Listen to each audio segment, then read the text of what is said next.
الحمد لله رب العالمين، والصلاة والسلام على رسوله وخاتم النبيين وعلى آله الطيبين وأصحابه الطاهرين والمؤمنين والمسلمين كلهم أجمعين، أما بعد، فقد قال الله تبارك وتعالى في القرآن الكريم والفرقان المجيد: أعوذ بالله من الشيطان الرجيم، بسم الله الرحمن الرحيم: ومن يتوكل على الله فهو حسبه إن الله بالغ أمره قد جعل الله لكل شيء قدرا. صدق الله العلي العظيم. وقال نبينا وحبيبنا وشفيعنا صلى الله عليه وسلم: لا عدوى ولا طير ولا هام ولا سفر، أو كما قال عليه الصلاة والسلام. புகழ் அனைத்தும் ஏக வல்லோனாகி அல்லாஹ் ஜல்ல ஷான்ஹு தஆலா ஒருவனுக்கே உரித்தாகட்டுமாக. சாந்தியும் சமாதானமும் கண்மணி நாயகம் ரசூலுல்லாஹி ஸல்லல்லாஹு அலைஹி வஸல்லம் அவர்கள் மீதும், அவர்களுடைய அடிச்சுவட்டை அப்படியே பின்பற்றி வாழ்ந்த சத்திய சஹாபாக்கள் மீதும், தாபீன்கள், தபா தாபீன்கள், நாதாக்கள், சுஹதாக்கள், குறிப்பாக இந்த ஜும்மாவிற்கு வருகை தந்திருக்கிற நம் அனைவர்களின் மீதும் அல்லாஹினுடைய அன்பும் அருளும் என்றென்றும் நீண்ட நிலவட்டுமாக. ஆமீன். கண்ணியத்திற்குரிய அல்லாஹ் நல்லடியார்களே, இஸ்லாமிய வருடத்தினுடைய இரண்டாவது மாதமான சஃபர் மாதத்தினுடைய முதலாவது ஜும்மாவிலே நாம் இருந்து கொண்டிருக்கிறோம். சஃபர் மாதம் என்பதை குறித்து சில தவறான புரிதல்கள் இன்றைக்கு மக்களுடைய உள்ளங்களிலே இருந்து கொண்டிருக்கிறது. எனவே மூட நம்பிக்கைகளை குறித்தும், இந்த மூட நம்பிக்கைகளை பெருமானார் ஸல்லல்லாஹு அலைஹி வஸல்லம் சஹாபாக்களுடைய உள்ளங்களிலிருந்து எவ்வாறு அதை களைந்தார்கள் என்பதை குறித்தும், மூட நம்பிக்கைகள் ஈமானிற்கு எவ்வளவு பெரிய ஆபத்தை விளைவிக்கும் என்பதை குறித்தும் சில விஷயங்களை நாம் தெரிந்து கொள்ள கடமைப்பட்டிருக்கிறோம். பொதுவாக மனிதன் இருக்கிறானே, சுயநலவாதியாக இருக்கிறான், சுயநலக்காரன். ஒரு நல்ல காரியத்தை செய்ய ஆசைப்படுகிறான், செய்ய முன் வருகிறான். அந்த காரியத்திலே வெற்றி கிடைத்து விட்டால் அந்த வெற்றி புகழை தன்னோடு சேர்த்து கொள்கிறான். நான் யோசித்ததால் தான் இந்த காரியத்தில் வெற்றி ஏற்பட்டது, நான் செய்ய முன் வந்ததால் தான் இந்த காரியத்திலே வெற்றி ஏற்பட்டது, நான் தான் இதற்கான முக்கிய காரணம், இதில் ஏற்பட்ட வெற்றியும் இதிலே அல்லாஹ் எனக்கு கொடுத்த மிகப்பெரிய ஒரு லாபமும் அதற்கு முக்கியமான காரணம் நான் என்பதாக மனிதன் அந்த புகழை தன்னோடு சேர்த்து கொள்கிறான். இன்னொரு விஷயம், மனிதன் எப்படி இருக்கிறான் என்று சொன்னால், ஒரு காரியத்திலே தோல்வி ஏற்பட்டு விட்டது, ஒரு காரியத்திலே அல்லாஹ் நஷ்டத்தை தந்து விட்டான் என்று சொன்னால், மனிதனுடைய சிந்தனை இப்படி இருக்கிறது, அதற்கு ஒரு காரணத்தை தேடுகிறான். நேரம் சரியில்லை, அதனால தான் தோல்வி ஏற்பட்டு விட்டது. மாதம் சரியில்லை, அதனால் தான் தோல்வி ஏற்பட்டு விட்டது. அதே போல இந்த இடம் சரியில்லை, அதனால் தான் தோல்வி ஏற்பட்டு விட்டது. அப்போ மனிதன் ஒரு லாபமோ ஒரு நஷ்டம் ஒரு வெற்றியோ வருகிற போது அந்த வெற்றிக்கான புகழை தன்னோடு சேர்த்து கொள்கிறான். ஆனால் அதே நேரத்திலே அதிலே நஷ்டமும் அதிலே மனிதனுக்கு சிரமமும் தோல்வியும் ஏற்படுகிற போது அந்த தோல்வியினுடைய காரணத்தை மனிதன் வேறொன்று பக்கம் இணைக்கிறான். இதைத்தான் மூட நம்பிக்கைகள் என்பதாக சொல்வார்கள். வெற்றியும் நஷ்டமும் அல்லாஹ் நிர்ணயிக்கிறான், வெற்றியும் நஷ்டமும் மனிதன் நிர்ணயிப்பது அல்ல. வெற்றியும் நஷ்டமும் இந்த மாதமோ இந்த நாட்களோ இல்லது இந்த நேரமோ இது நிர்ணயிக்கிறதல்ல. மனிதனுக்கான வெற்றியும் நஷ்டமும் இது அல்லாஹ் அன்றே முடிவு செய்து விட்டான். இது முடிவு செய்த ஒன்று. அதற்கு தான் அரபியிலே கதிர் என்பதாக சொல்வார்கள். கதிர் என்று சொன்னால் விதி. விதியை நம்புவது ஈமானின் ஒரு அங்கம். விதியை நம்புவது ஈமானின் ஒரு அங்கம். ஒரு மனிதன் விதியை நம்பவில்லை என்று சொன்னால் ஈமானிலே குறைபாடு இருக்கிறது என்பதாக அர்த்தம். உலமாக்கள் சொன்னார்கள், மூட நம்பிக்கை அது ஈமானினுடைய ஒரு பகுதியை அழித்து விடும். விதியை நம்புதல் என்கிற அந்த கதிர், தக்தீரை நம்புகிற என்கிற அந்த விஷயத்தை அழித்து விடும் என்பதாக சொல்லி காட்டினார்கள். அருமையானவர்களே, அல்லாஹ் லாப நஷ்டத்தை தர வேண்டும் என்று மனிதனுக்கு முடிவு செய்து விட்டால், ஒரு லாபத்தை தர வேண்டும் என்று முடிவு செய்து விட்டால், உலகத்தில் உள்ள அத்தனை மக்களும் சேர்ந்து அந்த மனிதனை தோற்கடிக்க முடியாது. அல்லாஹ் ஒரு மனிதனுக்கு வெற்றியை தர வேண்டும், தோல்வியை தர வேண்டும் என்று முடிவு செய்து விட்டால், உலகத்திலே அத்தனை மக்களும் சேர்ந்து அந்த மனிதனுக்கு வெற்றியை தர முடியாது. இது அல்லாஹ் முடிவு செய்திருக்கிறான். நாம் காரணங்களை தேட முடியாது. இந்த காரணத்தின் காரணமாகத்தான் வெற்றி கிடைத்தது, இந்த காரணத்தின் காரணமாகத்தான் தோல்வி கிடைத்தது என்று காரணங்களை தேட முடியாது. அப்படி தேடினால் அது மூட நம்பிக்கை, அது குருட்டுத்தனமான நம்பிக்கை. இந்த குருட்டுத்தனமான நம்பிக்கை இது ஈமான் என்கிற ஒரு அங்கத்தை அழித்து விடும் என்பதாக உலமாக்கள் சொல்லி காட்டினார்கள். அருமையானவர்களே, பெருமானார் ஸல்லல்லாஹு அலைஹி வஸல்லம் பல கட்டங்களில் சஹாபாக்களுக்கு இதைத்தான் உணர்த்தி கொண்டே இருந்தார்கள். நீங்கள் தவறான விஷயங்களை நம்பாதீர்கள். அல்லாஹ் மீதான ஆழமான நம்பிக்கை இருக்க வேண்டும். அல்லாஹ் குர்ஆனிலும் அதைத்தான் சொல்லி காட்டுகிறான். வமை யதவக்கல அலல்லாஹி ஃபஹுவ ஹஸ்பு. யார் அல்லாஹ்வை முழுமையான நம்புவார்களோ ஃபஹுவ ஹஸ்பு, அவன் எல்லா காரியங்களுக்கும் போதுமானவன். அவன் எல்லா காரியங்களுக்கும் போதுமானவன். என்னுடைய காரியத்தை நான் இறங்குகிற போது, ஒரு விஷயத்தை, ஒரு வியாபாரத்தை நான் செய்ய ஆரம்பிக்கிற போது அல்லாஹ் மீது தவக்குல் வைத்து நான் இறங்க வேண்டும். நான் செய்கிற என்னுடைய முயற்சியின் காரணமாக, என்னுடைய திறமத்தின் காரணமாக நான் சம்பாதிச்சுவேன் சொன்னா முடியாது. என்னுடைய திறமையின் காரணமாக நான் பெரிய வீடு கட்டிடுவேன் சொன்னா முடியாது. வமை யதவக்கல அலல்லாஹ், நீங்கள் அல்லாஹ் மீது நம்பிக்கை வையுங்கள். ஃபஹுவ ஹஸ்பு, அவன் அந்த காரியத்திலே வெற்றி தருவதற்கு ஆக உயர்ந்தரமானவன். அந்த காரியத்திலே வெற்றியை தருவதற்கு அவன் போதுமானவன். அதைத்தான் அல்லாஹ் சொல்லி காட்டுகிறான். எனவே அருமையானவர்களே, வெற்றி தோல்வியை நாம் நிர்ணயிப்பதல்ல, இது அல்லாஹ் முடிவு செய்த ஒன்று. இதற்கான காரணங்களையும் மனிதன் தேடக்கூடாது. அப்படி தேடினால் அது ஈமானினுடைய குறைபாடு என்பதாக சொல்லி காட்டினார்கள். அருமையானவர்களே, பெருமானார் ஸல்லல்லாஹு அலைஹி வஸல்லம் சஹாபாக்களுக்கு உணர்த்தி கொண்டே இருந்தாங்க. ஒரு நேரத்தில் சஹாபாக்களோடு அமர்ந்திருக்கிறார்கள், மழை பெய்கிறது.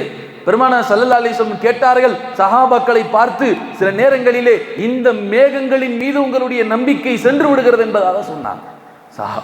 சஹாபாக்களுக்கு ஆச்சரியம். யா ரசூலுல்லாஹ், என்ன சொல்கிறீர்கள்? இந்த மேகங்களின் மீது உங்களுடைய நம்பிக்கை சென்று விடுகிறது. இன்றைக்கு நமக்கும் மழை வந்துச்சுன்னு சொன்னா, மேகம் வந்துச்சு, மழை பெஞ்சிச்சு என்பதாக நம்பிக்கை. அருமையானவர்களே, எத்தனையோ இடங்களிலே மேகம் சூழ்ந்து விட்டது, ஆனால் மழை இல்லை. எத்தனையோ இடங்களிலே மேகம் இல்லை, ஆனால் மழை பெய்கிறது. வெயில் பேஞ்சுக்கிட்டு மழை பெய்யறதெல்லாம் நம்ம பார்த்திருக்கிறோம். எத்தனையோ நேரங்களிலே வானொலியின் மூலமாக சொல்லப்படுகிறது இன்றைக்கு ரெட் அலர்ட் என்பதாக, ஆனால் அன்னைக்கு தான் சரியான வெயில் அடிக்கும். என்னைக்கு ரெட் அலர்ட் என்று சொல்லப்படவில்லையோ அன்றைக்கு தான் சரியான மழை பெய்யும். அருமையானவர்களே, மழையை கொண்டு வருவது அல்லாஹ். நீங்கள் சில நேரங்களிலே அந்த மேகத்தின் மீது நம்பிக்கை வைத்து விடுகிறீர்கள். மேகம் என்பது மழை பெய்வதற்கான ஒரு காரணமே தவிர இந்த மேகமே மழை பெய்கிறது என்று நினைத்து விட்டால் அது தவறு என்பதாக பெருமானார் ஸல்லல்லாஹு அலைஹி வஸல்லம் சஹாபாக்களுக்கு ஆழமான நம்பிக்கையை புரிய வைத்தார்கள். அருமையானவர்களே, இதைத்தான் பெருமானார் ஸல்லல்லாஹு அலைஹி வஸல்லம் சொன்னார்கள், நீங்கள் மேகங்களை நம்பாதீர்கள், அல்லாஹ் மீது ஆழமான நம்பிக்கை வையுங்கள் என்பதாக சொல்லி காட்டினார்கள். எதையும் நம்ப முடியாது. வெற்றி தோல்வியை ஏற்படுத்துபவன் அல்லாஹ். குருட்டுத்தனமான நம்புவதற்கு அதற்கு தான் மூட நம்பிக்கைகள் என்பதாக சொல்வார்கள் என்பதாக சொல்லி காட்டினார். சஹாபாக்களை இது பல கட்டங்களிலே பெருமானார் ஸல்லல்லாஹு அலைஹி வஸல்லம் அவர்களை சரி செய்து கொண்டு வந்தார்கள். ஆரம்ப காலங்களில் அரபு மக்களிடத்திலே ஹஜ்ஜினுடைய காலங்களில் உம்ரா செய்வது மிகப்பெரிய ஒரு குற்றமாக பார்த்தார்கள். ஹஜ்ஜினுடைய காலங்களில் உம்ரா செய்வதை மிகப்பெரிய பாவமாக பார்த்தார்கள். பெருமானார் ஸல்லல்லாஹு அலைஹி வஸல்லம் ஹஜ் செய்கிற போது அல்லாஹ்வுடைய தூதர் இஹ்ராம் அணிந்து முதலிலே மக்காவிற்கு வந்து உம்ராவை முடித்துவிட்டு சஹாபாக்களுக்கு சொல்லிவிட்டு சொன்னார்கள், நீங்கள் முதலிலே உம்ரா செய்யுங்கள், பிறகு இஹ்ராமை கலைத்து ஹஜ்ஜினுடைய காலங்களிலே இஹ்ராம் அணிந்து பிறகு ஹஜ் செய்யுங்கள் என்பதாக சொன்னார். தமத்து ஹஜ் என்கிற முறையை பெருமானார் ஸல்லல்லாஹு அலைஹி வஸல்லம் சஹாபாக்களுக்கு சொல்லி தந்தார்கள். காரணம் என்ன? சஹாபாக்களுடைய உள்ளத்துல இருந்தது ஹஜ்ஜினுடைய காலங்களில் உம்ரா செய்வது குற்றம் என்கிற விஷயம் இருந்தது. அந்த விஷயத்தை பெருமானார் கலைக்க நினைத்தார்கள். அல்லாஹ்வுடைய தூதர் செஞ்சு காமிச்சாங்க. அப்போ தவறான விஷயங்கள் உள்ளத்திலே இருப்பதை, தவறான எண்ணங்கள், தவறான மூட நம்பிக்கைகள் உள்ளத்தில் இருந்ததை பெருமானார் ஸல்லல்லாஹு அலைஹி வஸல்லம் பல கட்டங்களிலே அல்லாஹ்வுடைய தூதர் அதை கலைத்து கொண்டே இருந்தார்கள். சஹாபாக்களுடைய உள்ளங்களை சுத்தப்படுத்தி கொண்டே இருந்தார்கள். இன்னைக்கு நமக்கும் சில நேரங்களில் என்ன வந்துடும், தவறான எண்ணங்கள். ஒரு வெளியே செல்லுகிற போது ஒரு யாசகர் வீட்டுக்கு வாசல்ல வந்துட்டாருன்னு சொன்னா, போகும்போது இவருடைய முகத்துல முடிச்சிட்டோமே, நம்முடைய காரியங்கள் சரியான முறையில் இது விளங்குமா இல்ல விளங்காதா? அருமையானவர்களே, ஒரு யாசகர் அவர் அல்லாஹினுடைய நாட்டத்தின் அடிப்படையிலே யாசகராக இருக்கிறார். அல்லாஹ் பாதுகாக்க வேண்டும். நீங்கள் செல்வந்தராக இருக்கிறீர்கள், அல்லாஹ் உங்களை உயர்ந்த அந்தஸ்தில் வைத்திருக்கிறான். அல்லாஹ் உங்களையும் அந்த யாசகனாக மாற்றுவதற்கு ஒரு நிமிடம் ஆகாது. எனவே சொன்னார்கள், நீங்கள் யாரையும் தவறாக நினைக்காதீர்கள், யாரையும் தவறாக நினைக்காதீர்கள். எந்த விதமான மூட நம்பிக்கையும் உங்களுடைய உள்ளத்திலே கொண்டு வராதீர்கள். லாபத்தையும் நஷ்டத்தையும் கொடுப்பது இது அல்லாஹ் முடிவு செய்கிறான். எனவே அவரை பார்த்துட்டு காரியம் விளங்காது என்று சொல்லி உள்ளே சென்றார் என்று சொன்னால் இவர் செய்கிற அத்தனை காரியங்களும் விளங்காமல் போய்விடும். அருமையானவர்களே, தவறான விஷயங்கள், மூட நம்பிக்கைகள் இன்றைக்கு மனிதர்களுடைய உள்ளங்களிலே ஊடுருவி கொண்டுதான் இருக்கிறது. தேவையில்லாத விஷயங்கள். ஒரு மனிதர் போகிறார், நல்ல காரியத்துக்கு போகும்போது வாகனத்தில் உட்கார்ந்துட்டார், ஒரு பூனை குறுக்கால போயிருச்சுன்னு சொன்னா உடனே அவர் காரை பின்வாங்கி விடுகிறார். இல்லை, அதை தாண்டி நான் போனேன், எனக்கு ஏதாவது ஒரு விபத்து ஏற்பட்டு விட்டால் ஈமானிலே குறைபாடு வந்து விடுகிறது. பெரியோர்கள் சொல்லியிருக்கிறாங்க, முன்னோர்கள் சொல்லியிருக்கிறாங்க, பூனை குறுக்கால போனா நீங்க போகாதீங்க என்று சொல்லியிருக்கிறார்கள். ஆனால் கேட்காமல் நான் சென்றதின் காரணமாக என்னுடைய வாகனம் விபத்துக்குள்ளாகிவிட்டது என்கிற தவறான எண்ணம் ஈமானுடைய குறைபாடு வந்து விடுகிறது என்பதாக சொல்லி காட்டினான். அருமையானவர்களே, குருட்டுத்தனமாக நம்புவது, முன்னோர்கள் சொல்லிய அத்தனை விஷயங்களையும் குருட்டுத்தனமாக நம்புவது, இதற்கு தான் மூட நம்பிக்கைகள் என்பதாக சொல்லி காட்டினார்கள். இந்த மூட நம்பிக்கைகள், தவறான எண்ணங்கள், இது ஈமானுக்கு மிகப்பெரிய ஆபத்தை விளைவிக்கும். பெருமானார் ஸல்லல்லாஹு அலைஹி வஸல்லம் அவ்வப்போது சஹாபாக்களுடைய உள்ளத்தை சுத்தப்படுத்தி கொண்டே இருந்தார்கள். அதே போலதான் சஃபருடைய மாதம். பல பேருக்கு தவறான புரிதல்கள். இன்றைக்கு மாத்திரமல்ல, அது ஆரம்ப காலத்திலிருந்து அரபு மக்களிடத்திலிருந்து இந்த சஃபருடைய மாதம் இது பீடை பிடித்த மாதம். இந்த மாதத்திலே எந்த நல்ல காரியங்களும் செய்யக்கூடாது, செய்தால் அந்த காரியம் விளங்காது என்று சஹாபாக்களுடைய உள்ளத்திலே, அன்றைய காலங்களிலே அரபு மக்களுடைய உள்ளங்களிலே அது ஆழமாக பதிந்திருந்தது. ஆழமாக பதிந்திருந்தது. எந்த நல்ல காரியங்களும் செய்ய மாட்டார்கள். சஃபர் என்பதனுடைய அர்த்தம் இல்லாமலாகுதல், காலியாக போகுதல் என்பதாக அர்த்தம். சஹாபாக்கள் அதை தவறாக விளங்கி இருந்தார்கள். ஏன் அந்த சஃபருக்கு இப்படி ஒரு அர்த்தம்? ஏன்னு சொன்னா, ஆரம்ப காலங்களில் மூன்று மாதங்கள் புனிதமான, 4 மாதங்கள் புனிதமான மாதங்கள். அதிலே ஒரு மாதம் முன்னால் சென்று விடுகிறது, ரஜபுடைய மாதம். பின்னால் 3 மாதங்கள் தொடர்ந்து வருகிறது, துல்காதா, துல்ஹிஜ்ஜா, முஹர்ரம் என்கிற 3 மாதம். இப்போ இந்த 3 மாதங்கள்ல சஹாபாக்கள் ஹஜ்ஜினுடைய காலங்கள் வந்துவிடும் என்கிற காரணத்தினாலே மக்காவை விட்டு ஒருபோதும் வெளியே செல்ல மாட்டார்கள். ஆனால் எப்போ சஃபருடைய மாதங்கள் வந்து விடுமோ சஹாபாக்கள் மக்காவை விட்டு வெளியே சென்று விடுவார்கள். அப்போ முழு மக்காவும் காலியாகிவிடும். இப்படி முழு மக்காவும் காலியாகி இருக்கக்கூடிய ஒரு தோற்றம் ஏற்படுவதனால் சஹாபாக்கள் இதற்கு பெயர் வைத்தார்கள். இது காலியாகக்கூடிய மாதம் சஃபருடைய மாதம் என்கிற பெயர் வைத்தார்கள். அருமையானவர்களை, இன்னொரு கருத்து உலமாக்கள் சொல்லுகிறார்கள், ஏன் இந்த மாதத்திற்கு சஃபர் என்கிற பெயர் வந்தது? ஆரம்ப காலங்களிலே இந்த 3-4 மாதங்களில், புனிதமான மாதங்களிலே போர் செய்வதற்கான அனுமதி அல்ல. ஆனால் இந்த சஃபருடைய மாதம் எப்போது வந்துவிட்டதோ இது போர் செய்வதற்காக வேண்டிய அனுமதி அளிக்கப்பட்ட மாதம். அனுமதி அளிக்கப்பட்ட மாதம். அதனால் எதிரிகளை கொலை செய்யலாம், எதிரிகளை காலி செய்யலாம் என்கிற காரணத்தினாலே இந்த சஃபருடைய மாதத்திற்கு சஃபர் என்பதாக பெயர் வைத்தார்கள் என்பதாக சொல்லப்பட்டது. அருமையானவர்களே, ஆக இந்த ஒரு விஷயத்தை அரபு மக்கள் எடுத்துக்கொண்டார்கள். சஃபருடைய மாதம் என்று சொன்னால் அதிலே ஏதோ ஒரு பீடை இருக்கிறது, இந்த மாதத்திலே செய்யப்படுகிற காரியங்கள் அத்தனையும் விளங்காது என்கிற ஒரு மூட நம்பிக்கைகள் அன்றைய அரபு மக்களிடத்திலே இருந்தது. பெருமானார் ஸல்லல்லாஹு அலைஹி வஸல்லம் எந்த காரியமும் செய்ய மாட்டாங்க. இந்த சஃபருடைய மாதம் வந்துருச்சுன்னு சொன்னா எந்த ஒரு நல்ல காரியங்களையும் செய்ய மாட்டார்கள். ஒரு திருமணமோ, ஒரு வீடு குடி போகுதோ, எதையும் செய்ய மாட்டார்கள். இன்றைக்கும் அப்படி பல மக்கள் இன்றைக்கும் இருந்து கொண்டுதான் இருக்கிறார்கள். சஃபருடைய மாதங்களிலே திருமணம் செய்தால் அந்த காரியம் வழங்காது, சஃபருடைய மாதங்களிலே திருமணம் செய்தால் அந்த தம்பதிகளுக்கு குழந்தை பிறக்காது என்றெல்லாம் எண்ணங்கள் இன்றைக்கும் முஸ்லிம் சமூக மக்களிடத்தில் இருந்து கொண்டிருக்கிறது. பெருமானார் ஸல்லல்லாஹு அலைஹி வஸல்லம் இதை குறித்து தான் சஹாபாக்களுக்கு புரிய வைத்தார்கள். சஹாபாக்களுடைய உள்ளத்தை தூய்மைப்படுத்தினார்கள். சொன்னார்கள், அல்லாஹ்வுடைய தூதர் அவர்கள், வலா சஃபர, சஃபருடைய மாதத்திலே எந்த பீடையும் இல்லை என்பதாக சொன்னார். அல்லாஹ்வுடைய தூதர் சொன்னார்கள், லா அதுவா. அந்த ஹதீஸினுடைய ஆரம்பம் லா அதுவா, தொற்று நோய் என்பது கிடையாது என்பதாக சொன்னார்கள்.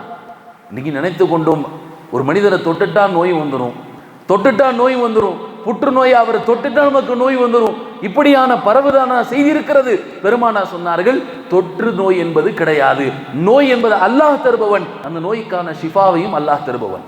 நோயை தருபவன் அல்லாஹ், அந்த நோயை சரியாக்குபவன் அல்லாஹ். லா அதுவா, தொற்று நோய் என்பது கிடையாது. தொற்று நோய் இருக்கிறது என்று சொன்னால் அது அல்லாஹினுடைய விதியிலே நாம் குறை கூறுவதாக வந்துவிடும் என்பதாக சொன்னான். நோயை கொடுப்பவன் அல்லாஹ். அல்லாஹ் மனிதனுக்கு என்ன நோயை கொடுக்கிறானோ அதை அவன் முடிவு செய்து வைத்திருக்கிறான். அருமையானவர்களே, சொன்னார்கள் பெருமானார் ஸல்லல்லாஹு அலைஹி வஸல்லம், தொற்று நோய் என்பது கிடையாது.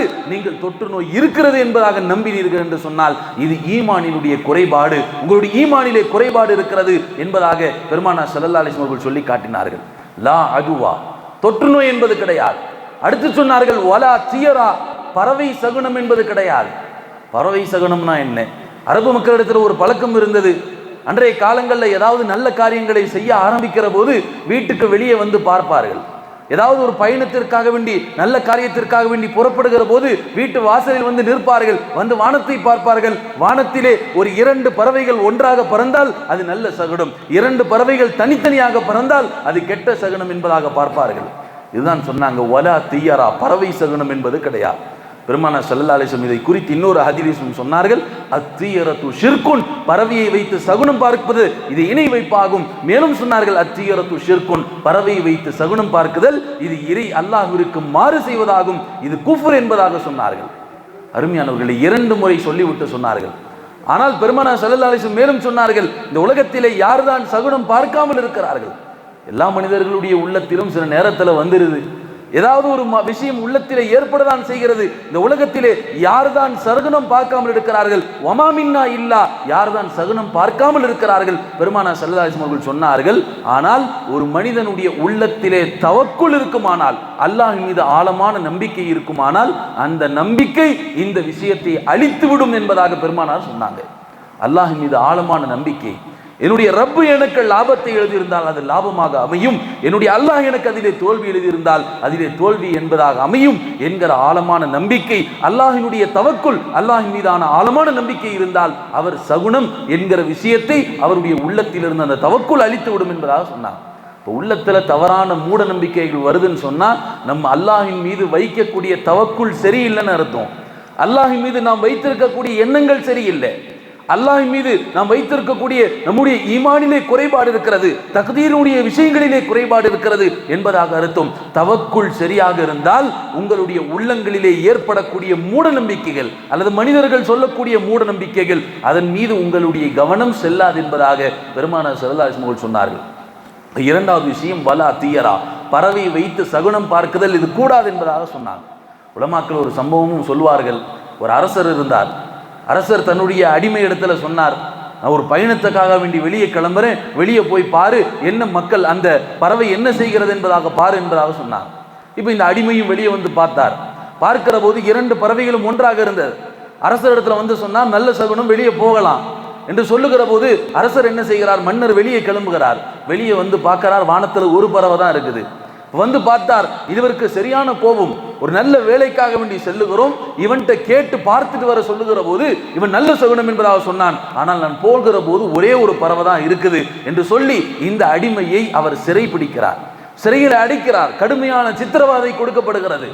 இப்ப அரசர் கேட்டார், உனக்காக வேண்டி உன்னை பார்த்துட்டு வர சொன்னதுக்கு இப்படி ஒரு விஷயத்தை நீ செஞ்சுட்ட, அதனால உனக்கு சிறை தண்டனை கொடுக்கப்பட்டிருக்கிறது என்பதாக சொல்லுகிற போது அந்த மனிதர் சொன்னார், 2 பறவையை பார்த்தா நல்ல சகுனம்னு சொல்றீங்க, ஆனா 2 பறவையை பார்த்த நான் சிறையில் இருக்கிறேன், ஒரு பறவையை பார்த்த நீங்க வெளியே இருக்கீங்கன்னு சொன்னார்.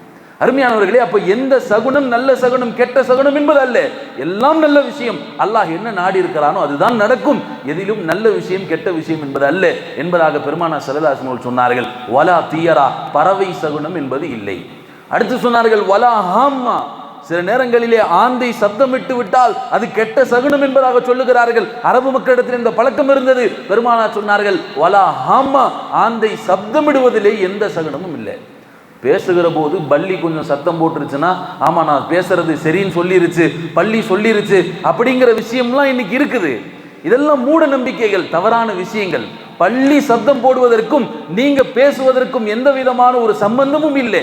ஆனால் அதை உள்ளத்தில் கொண்டு வருகிறீர்கள் என்று சொன்னால் உங்களுடைய ஈமானிலே குறைபாடு இருக்கிறது என்பதாக சொன்னார்கள். ஆந்தை சப்தமிட்டால் அதிலே சகுனம் என்பது இல்லை, வலா ஹாம்மா, ஆந்தையிலே எந்த விதமான சகுனமும் இல்லை என்பதாக சொன்னார்கள். அடுத்து பெருமானார் சொன்னார்கள், வலா சஃபர, சஃபருடைய மாதத்திலே எந்த விதமான சகுனமும் இல்லை என்பதாக பெருமானார் ஸல்லல்லாஹு அலைஹி வஸல்லம் அவர்கள் சொல்லி காட்டினார்கள். அருமையானவர்களே, பெருமானார் ஸல்லல்லாஹு அலைஹி வஸல்லம் சஹாபாக்களை பல நேரங்களிலே தூய்மைப்படுத்தி கொண்டே இருப்பார்கள். இந்த தவறான எண்ணங்கள் உள்ளங்களிலே வருவதை விட்டும் அல்லாஹ்வுடைய தூதர் பல கட்டங்களிலே தூய்மைப்படுத்தி கொண்டே இருந்தார்கள். சஃபருடைய மாதம் பீடை மாதம், சஃபருடைய மாதத்திலே திருமணம் செய்யக்கூடாது என்று இருந்தால் பெருமானார் ஸல்லல்லாஹு அலைஹி வஸல்லம் அன்னை ஹதீஜா ரலியல்லாஹு அன்ஹா அவர்களை திருமணம் செய்தது சஃபருடைய மாதத்திலே. சில பேர்கள் சொல்லுவதை போல சஃபருடைய மாதத்திலே திருமணம் செய்தால் குழந்தை பிறக்காது என்று இருந்தால் பெருமானார் ஸல்லல்லாஹு அலைஹி வஸல்லம் அவர்களுக்கு அன்னை ஹதீஜா ரலியல்லாஹு அன்ஹா அவர்களின் மூலம் பெருமானாருடைய ஈரல் குலை துண்டு என்று சொல்லப்படுகிற ஃபாத்திமா ரலியல்லாஹு அன்ஹா பிறந்தார்கள், ஸைனப் ரலியல்லாஹு அன்ஹா பிறந்தார்கள், உம்மு குல்சும் ரலியல்லாஹு அன்ஹா பிறந்தார்கள், அப்துல்லா ரலியல்லாஹு அன்ஹு பிறந்தார்கள். இப்படி பெருமானார் ஸல்லல்லாஹு அலைஹி வஸல்லம் அவர்களுக்கு பல குழந்தைகளும் பிறந்திருக்கிறது. அவர்கள் திருமணம் செய்தது ஹதீஜா ரலியல்லாஹு அன்ஹா சஃபருடைய மாதத்திலே சொன்னார். அருமையானவர்களே, அது மாத்திரமல்ல, எந்த அளவுக்கு பாசத்திற்குரிய மனைவி அன்னை ஹதீஜா ரலியல்லாஹு அன்ஹா என்று சொன்னால் பெருமானார் ஸல்லல்லாஹு அலைஹி வஸல்லம் சில நேரங்களிலே சில சஹாபாக்களை அழைத்து சொல்வார்கள், ஒரு ஆட்டை குர்பானி செய்து இன்னென்ன வீட்டுக்கு கொடுத்து விட்டு வாருங்கள் என்பதாக சொல்வாங்க. அந்தந்த வீட்டில் உள்ள மக்கள் யார் என்று சொன்னால் அன்னை ஹதீஜா ரலியல்லாஹு அன்ஹா அவர்களோடு நெருங்கி பழகிய தோழிகளாக இருப்பார்கள். எப்போதெல்லாம் பெருமானார் ஸல்லல்லாஹு அலைஹி வஸல்லம் அவர்களுக்கு தன்னுடைய மனைவியான ஹதீஜா ரலியல்லாஹு அன்ஹா அவர்கள் மீது எண்ணம் வந்து விடுகிறதோ, அவர்களுடைய சிந்தனை வந்து விடுகிறதோ, அவர்களுடைய பாசம் உள்ளத்தை தாக்கி விடுகிறதோ, பெருமானார் ஸல்லல்லாஹு அலைஹி வஸல்லம் செய்த காரியம் ஒரு ஆட்டை குர்பானி செய்து ஹதீஜா ரலியல்லாஹு அன்ஹா அவருடைய தோழிகளுடைய வீட்டுக்கு கொடுத்து அனுப்புவார்கள். இது நபி ஸல்லல்லாஹு அலைஹி வஸல்லம் அவருடைய வழக்கமாக இருந்தது. அருமையானவர்களே, சஃபருடைய மாதம் இது பீடை மாதம், சஃபருடைய மாதம் இது ஆகாத மாதம் என்று இருந்திருந்தால் அல்லாஹ்வுடைய தூதர் அவர்கள் நிக்கா செய்திருக்க மாட்டார்கள். பெருமானார் ஸல்லல்லாஹு அலைஹி வஸல்லம் நிக்கா செய்து இந்த உம்மத்திற்கு காட்டினாங்க, இந்த மாதத்தில் எந்த விதமான பீடையும் இல்லை, உன் உள்ளத்துல தான் பீடை இருக்குன்னு காட்டினாங்க. உன் உள்ளத்துல தான், உன் உள்ளம் சரியில்லை, நீ அல்லாஹ்வின் மீது தவக்குல், அல்லாஹ்வின் மீது ஆழமான நம்பிக்கை வைத்தால் எந்த ஒன்றும் எதுவும் இல்லை, அல்லாஹ் செய்யக்கூடியதுதான் அத்தனையும் அல்லாஹ் தான் செய்து கொண்டிருக்கிறான் என்கிற விஷயம் ஆழமான நம்பிக்கை இருக்கிற போது உள்ளத்தினுடைய சகுனத்தை அழித்து விடும் என்பதாக பெருமானார் ஸல்லல்லாஹு அலைஹி வஸல்லம் சொன்னார்கள். அது மாத்திரமல்ல, பெருமானார் ஸல்லல்லாஹு அலைஹி வஸல்லம் அவர்களுடைய பாசத்திற்குரிய மனைவி, பாசத்திற்குரிய மகள் அன்னை ஃபாத்திமா ரலியல்லாஹு அன்ஹா அவர்களுடைய நிக்காவும் இந்த சஃபருடைய மாதத்துல தான் நடந்துச்சு. பெருமானார் ஸல்லல்லாஹு அலைஹி வஸல்லம் அவர்களுடைய மகள் வயதுக்கு வந்து விடுகிறார்கள். சஹாபாக்கள்லாம் பார்க்கறாங்க, நபியினுடைய மகளாச்சே, நம்முடைய வீட்டிற்கு வந்தால் மிகப்பெரிய பரக்கத்து என்று சொல்லி அபூபக்கர் சித்திக் ரலியல்லாஹு அவர்கள் பெருமானார் ஸல்லல்லாஹு அலைஹி வஸல்லம் இடத்திலே பெண் கேட்டு வருகிறார்கள். பெருமானார் ஸல்லல்லாஹு அலைஹி வஸல்லம் அவர்கள் ஹிக்மத்தா நகுந்தறாங்க. பெருமானார் ஸல்லல்லாஹு அலைஹி வஸல்லம் ஹிக்மத்தாக நழுவி விடுகிறார்கள். உமர் அவர்கள் பெண் கேட்டு வந்தார்கள், பெருமானார் அவர்கள் ஹிக்மத்தாக உமர் அவர்களையும் தள்ளி வைக்கிறார்கள். பெருமானார் ஸல்லல்லாஹு அலைஹி வஸல்லம் சஹாபாக்களிடத்திலே சொல்லாமல் சொன்னார்கள், அலி ரலியல்லாஹு அவர்களுக்கு என் மகளை திருமணம் செய்து கொடுப்பதை நானும் விரும்புகிறேன், என்னுடைய ரப்ப அல்லாஹும் விரும்புகிறான் என்பதாக சொன்னார். இப்ப அலி அவர்களுக்கு செய்தி செல்லுகிறார். அலி அவர்கள் சொன்னார்கள், இந்த செய்தியை கேட்டு நபியினுடைய மகள் பெருமானாருடைய மகளை திருமணம் செய்வதற்கு எனக்கு என்ன தகுதி இருக்கிறது? எந்த தகுதியும் இல்லை. துன்யாவினுடைய விஷயத்திலும் நான் ஒண்ணுமற்றவனாக இருக்கிறேன், ஆகிரத்தினுடைய விஷயத்திலும் நான் ஒண்ணுமற்றவனாக இருக்கிறேன். என்ன தகுதி இருக்கிறது நபியினுடைய மகளை திருமணம் செய்வதற்கு என்று சொல்லுகிற போது இந்த வார்த்தை தான் அல்லாஹுக்கு பிடித்தது. அல்லாஹ் தேர்வு செய்தான். தகுதி இல்லை என்று நினைக்கிற போது அல்லாஹ் தகுதியுடையவராக ஆக்குகிறான் என்பதாக சொன்னார்கள். பெருமானார் ஸல்லல்லாஹு அலைஹி வஸல்லம் அவர்களுடைய தலைமையில் தன்னுடைய மகளுக்கு ஃபாத்திமா ரலியல்லாஹு அன்ஹா அவர்களுக்கும் அலி அவர்களுக்கும் திருமணம் நடந்தது இந்த சஃபருடைய மாதத்திலே. இந்த சஃபருடைய மாதத்திலே திருமணம் நடந்தது. இவர்களுக்கு 2 அழகான ஆண் குழந்தைகளும் பிறந்தது. ஹசன் ஹுசைன் அவர்கள் மிகப்பெரிய சிறந்த ஆண் குழந்தைகளாக இருந்தார்கள். பெருமானார் ஸல்லல்லாஹு அலைஹி வஸல்லம் அவர்களுடைய பாசத்திற்குரிய பேர குழந்தைகளாகவும் இருந்தார்கள் என்பதாக சொல்லி காட்டினாங்க. அருமையானவர்களே, நம்முடைய உள்ளங்கள் நாம் எப்படி ரப்பை நினைக்கிறோமோ, அல்லாஹ்வை நாம் எப்படி எண்ணிக்கொண்டிருக்கிறோமோ அல்லாஹ் சொல்லி காட்டுவான். பெருமானார் சொன்னார்கள், ஆனா இந்த வன்னி அபுதீபி, என்னுடைய அடியான் எப்படி என்னை நினைக்கிறானோ, என்னுடைய அடியான் நல்ல விதமா அல்லாஹ்வை நினைத்தால் அல்லாஹும் அடியானிடத்திலே நல்ல விதமாக நடந்து கொள்கிறான்.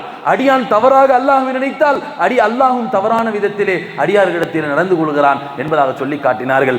நாம் அல்லாஹ் மீது வைக்கிற நம்பிக்கை, நாம் அல்லாஹ்வை எப்படி எண்ணுகிறோம், சில நேரங்களில் பல சோதனைகள் வருகிற போது நம்முடைய வாயிலிருந்து தவறான வார்த்தைகள் வந்து விடுகிறது, தவறான வார்த்தைகள், தவறான விஷயங்கள் வந்து விடுகிறது. என்னுடைய ரப்பு என்னை இப்படி சோதிக்கிறானே, என்னுடைய ரப்பு என்னை இப்படி சித்திரவதை செய்கிறானே, பல நேரங்களில் எனக்கு நல்ல காரியமே நடக்க மாட்டேங்கிறது, என்னுடைய வாழ்க்கையில எதுவும் நல்லது நடந்தது கிடையாது என்கிற விஷயம் எல்லாம் நாம் அல்லாஹ்வை குற்றம் சுமத்தி விடுகிறோம், அல்லாஹ்வை குற்றம் சாட்டி விடுகிறோம். அருமையானவர்களே, தவறான விஷயம். அல்லாஹ்வை நல்ல முறையில் நினைத்தால் அல்லாஹ் நிச்சயமாக நமக்கு நல்ல விஷயங்களை ஏற்படுத்தி தருவான். அல்லாஹ் அதைத்தான் சொல்லி காட்டுகிறான். ஆனா இந்த வன்னி அபதிபி, அல்லாஹ் என்னை மனிதன் எப்படி நினைக்கிறானோ அப்படி நான் நடந்து கொள்கிறேன் என்பதாக சொன்னான். அருமையானவர்களே, எந்த சகுனமும் எதுவும் கிடையாது, எந்த நல்ல நேரம் கெட்ட நேரம் எதுவும் கிடையாது. சில நேரங்களில் இத்தனை ஹதீஸ்களும் இத்தனை குர்ஆனினுடைய வசனங்களும் இருக்கிற போது, ஆனால் இன்றைக்கு உம்மத்தாகிய நாம் சில நேரங்களிலே நல்ல நாட்கள் கெட்ட நாட்கள் என்பதாக பார்த்து கொண்டுதான் இருக்கிறோம்.